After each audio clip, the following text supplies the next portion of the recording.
ओम शांति। आज 11 अगस्त 2021 की मुरली में बाबा ने कहा, मीठे बच्चे, बाप मीठे से मीठी सैकरीन है, इसलिए और सब बातें छोड़ उस बाप को याद करो तो मीठी सैकरीन बन जाएंगे। प्रश्न है, तुम बाप द्वारा श्रीमत लेकर अपने अंदर कौन से संस्कार भर रहे हो? उत्तर है, भविष्य में बिगर वजीर सारे विश्व पर राज्य करने का तुम यहाँ आए ही हो भविष्य राजधानी चलाने की श्रीमत लेने। बाप तुम्हें ऐसी श्रीमत दे देते तो जो आधा कल्प तक कोई की राय लेने की दरकार नहीं। राय उन्हें लेनी पड़ती जिनकी बुद्धि कमज़ोर हो। गीत है आज की मुरली का, तुम ही हो माता पिता तुम ही हो। अब सुनते हैं मुरली विस्तार से। ओम शांति। मीठे मीठे रूहानी बच्चों ने गीत सुना। यह किसने कहा कि मीठे मीठे रूहानी बच्चे? जरूर रूहानी बाप ही कह सकते हैं। मीठे मीठे रूहानी बच्चे अभी सम्मुख बैठे हैं और बहुत ही प्यार से बाप समझा रहे हैं। अभी तुम जानते हो सिवाय रूहानी बाप के सर्व को सुख शांति देने वाला व सर्व को दुखों से लिबरेट करने वाला दुनिया भर में और कोई नहीं है। इसलिए दुख में बाप को याद करते रहते हैं। तुम बच्चे सम्मुख बैठे हो, जानते हो बाबा हमको सुखधाम का लायक बना रहे हैं। सदा सुखधाम का मालिक बनाने वाले बाप के सम्मुख आए हैं। अभी समझते हैं सम्मुख सुनने और दूर रहकर सुनने में बहुत फर्क है। मधुबन में सम्मुख आते हो, मधुबन मशहूर है। मधुबन वृंदावन में उन्होंने कृष्ण का चित्र वृंदावन में उन्होंने कृष्ण का चित्र दिखाया है, परंतु कृष्ण तो है नहीं। यहाँ तो निराकार बाप तुम बच्चों से मिलते हैं। तुम्हें स्वयं को घड़ी घड़ी आत्मा निश्चय करना है। मैं आत्मा बाप से वर्षा ले रही हूँ। सारे कल्प में यह एक ही समय आता है। यह कल्प का सुहावना संगम युग है। इनका नाम रखा है पुरुषोत्तम। यही संगम युग है जिसमें सब मनुष्य मात्र उत्तम बनते हैं। अभी तो सभी मनुष्य मात्र की आत्मा तमो प्रधान है, जो फिर सतो प्रधान बनती है। सतो प्रधान है तो मनुष्य उत्तम होते हैं। तमो प्रधान होने से मनुष्य भी कनिष्ठ बनते हैं। तो आत्माओं को बाप बैठ सम्मुख समझाते हैं। सारा पाठ आत्मा ही बजाती है, न कि शरीर। आत्मा और शरीर जब दोनों का मेल होता है तो पाठ बजता है। तुम्हारी बुद्धि में आ गया है कि हम आत्मा असल में निराकारी दुनिया व शांति धाम में रहने वाली है। यह किसको भी पता नहीं, न खुद समझते न समझा सकते हैं। तुम्हारी बुद्धि का ताला अब खुला है। तुम समझते हो बरोबर आत्माएं परम धाम में रहती है। वह है इन कॉर्पोरियल वर्ल्ड। यह है कॉर्पोरियल वर्ल्ड। यहाँ हम सब आत्माएं एक्टर्स पाठधारी हैं। पहले पहले हम पाठ बजाने आते हैं, फिर नंबरवार आते जाते हैं। सभी एक्टर्स इकट्ठे नहीं आ जाते, भिन्न भिन्न प्रकार के एक्टर्स आते जाते हैं। सब इकट्ठे तब होते हैं जब नाटक पूरा होता है। अभी तुमको पहचान मिली है। आत्मा असुर शांति धाम की रहवासी है। यहाँ आती है पाठ बजाने। बाप सारा समय पाठ बजाने नहीं आते। हम ही पाठ बजाते बजाते तमो प्रधान बन जाते हैं। अभी तुम बच्चों को सम्मुख सुनने से बड़ा मज़ा आता है। इतना मज़ा मुरली पढ़ने से नहीं आता। यहाँ सम्मुख हो ना, तो पहले सत्युगी आदि सनातन देवी देवता धर्म वाले ही आते हैं। तुम जानते हो कि भारत गॉड गॉडेस का स्थान था, अभी नहीं है। चित्र देखते हो तो थे ज़रूर। पहले पहले हम देवी देवता थे। अपने पाठ को तो याद करेंगे कि भूल जाएंगे। बाप कहते हैं तुमने यह पाठ बजाया है, यह ड्रामा है। नई दुनिया सो फिर पुरानी होती है। पहले पहले ऊपर से जो आत्माएं आती है वह गोल्डन एज में आती है। पहले पहले ऊपर से जो आत्माएं आती है वह गोल्डन एज में आती है। यह सब बातें अभी तुम्हारी बुद्धि में हैं। सत्युग आदि में तुम ही आए थे पाठ बजाने। तुम विश्व के मालिक महाराजा महारानी थे। तुम विश्व के मालिक महाराजा महारानी थे। तुम्हारी राजधानी थी।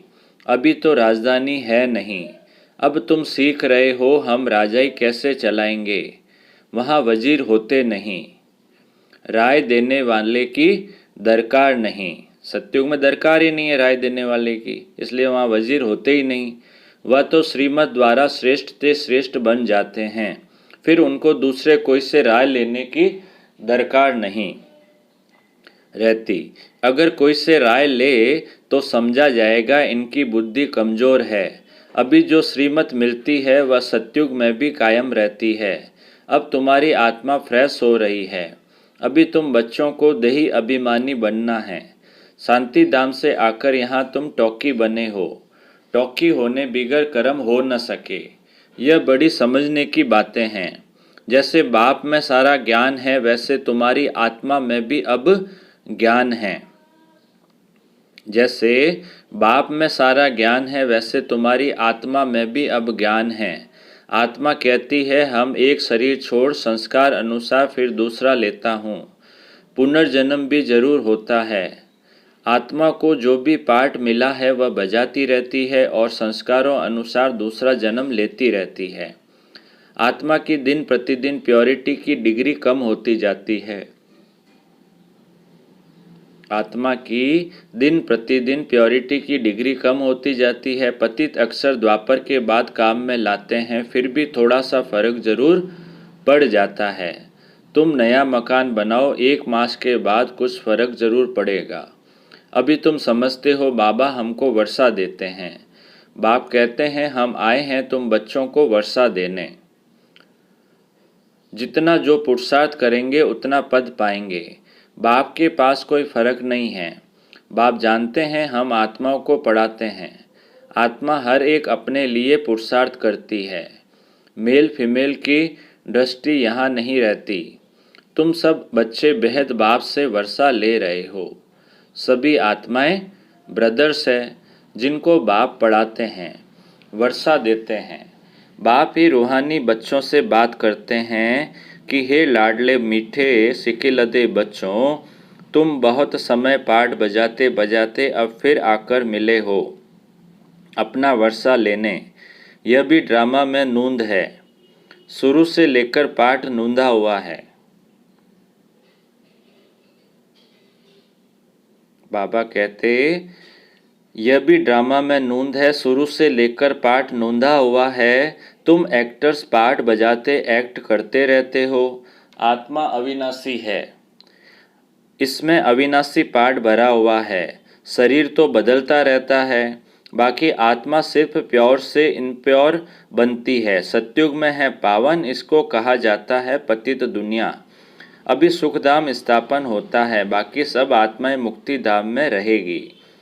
अभी यह बेहद का नाटक आकर पूरा हुआ है।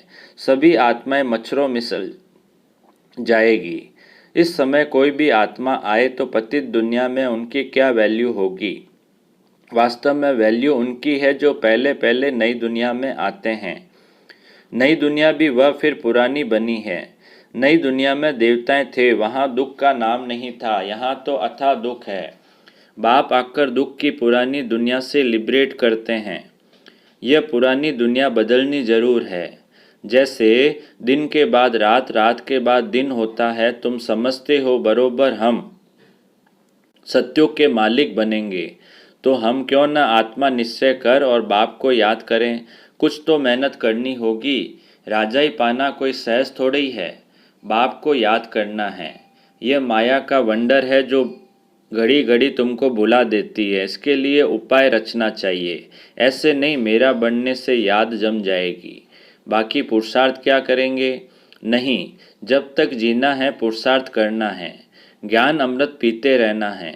यह भी समझते हो हमारा यह अंतिम जन्म है। इस शरीर का भान छोड़ देही अभिमानी बनना है। ग्रस्त व्यवहार में भी रहना है। पुरुषार्थ जरूर करना है। सिर्फ अपने को आत्मा निश्चय कर बाप को याद करो। त्वमेव माता च पिता त्वमेव। यह सब है भक्ति मार्ग की महिमा। तुमको सिर्फ एक अल्फ को याद करना है। एक ही मैं सैक्रीन हूँ, तुम भी, और सब बातें छोड़ बहुत मीठी सैक्रीन हो जाओ। अभी तुम्हारी आत्मा तमो प्रधान बनी है। उनको सतो प्रधान बनाने के लिए याद की यात्रा में रहो। सबको यही बताओ, बाप से सुख का वर्षा लो। सुख होता ही है सतयुग में। सुख धाम स्थापन करने वाला बाप है। बाप को याद करना है बहुत सहज, परंतु माया का अपोजिशन बहुत है। इसलिए कोशिश कर मुझे याद करो तो खाद निकल जाएगी।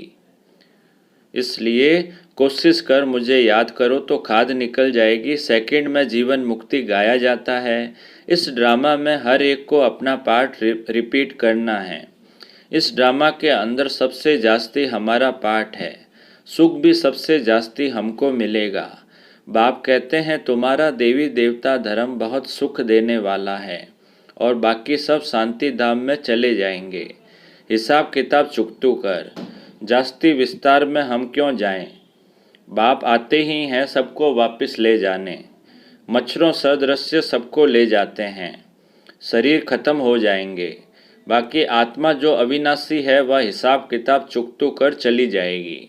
ऐसे नहीं कि आत्मा आग में पड़ने से पवित्र होगी। आत्मा को याद रूपी योग से ही पवित्र होना है। योग की अग्नि है यह।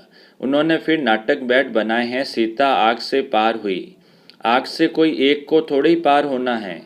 बाप समझाते हैं तुम सब सीताएं इस समय पतित हो, रावण के राज्य में हो।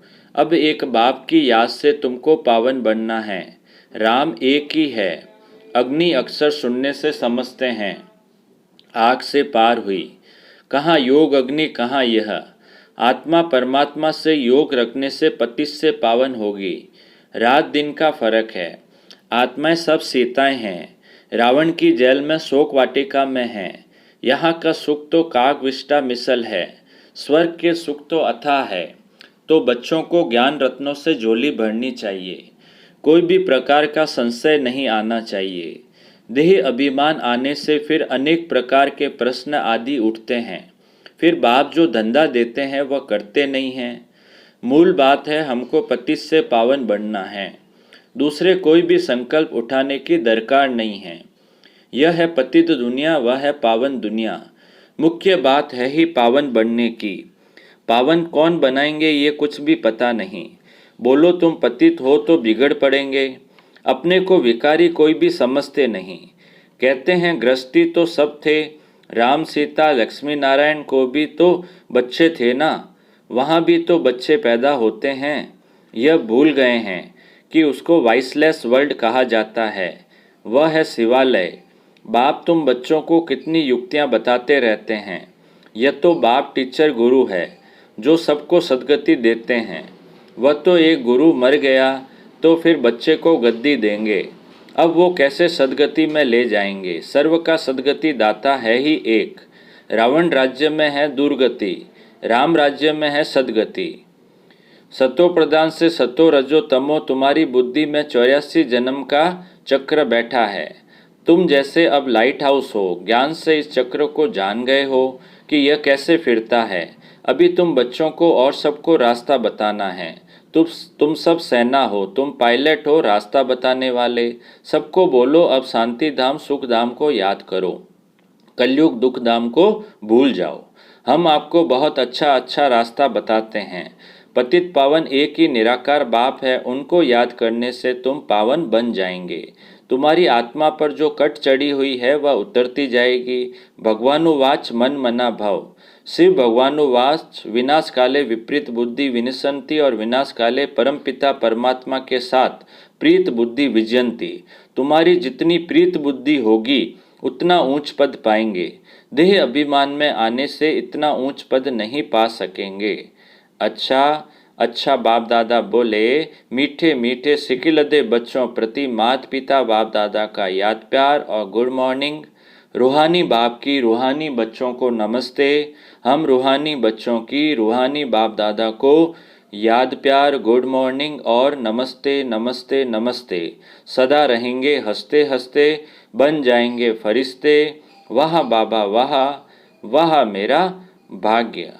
अब पूरी मुरली में से धारणा के लिए जो मुख्य सार है, पहला पॉइंट, ज्ञान रत्नों से अपनी झोली भरनी है। किसी भी प्रकार का संशय नहीं उठाना है। जितना हो सके बाप को याद करने का पुरुषार्थ कर पावन बनना है, बाकी प्रश्नों में नहीं जाना है। धारणा के लिए दूसरा पॉइंट है, एक बाप से सच्ची प्रीत रख, बाप समान मीठी सैक्रिन बनना है। अब मीठे बाबा का मीठा मधुर वरदान है, हर एक की राय को रिगार्ड दे, विश्व द्वारा रिगार्ड प्राप्त करने वाले बालक सो मालिक भव। हर एक की राय को रिगार्ड दे, विश्व द्वारा रिगार्ड प्राप्त करने वाले बालक सो मालिक भव।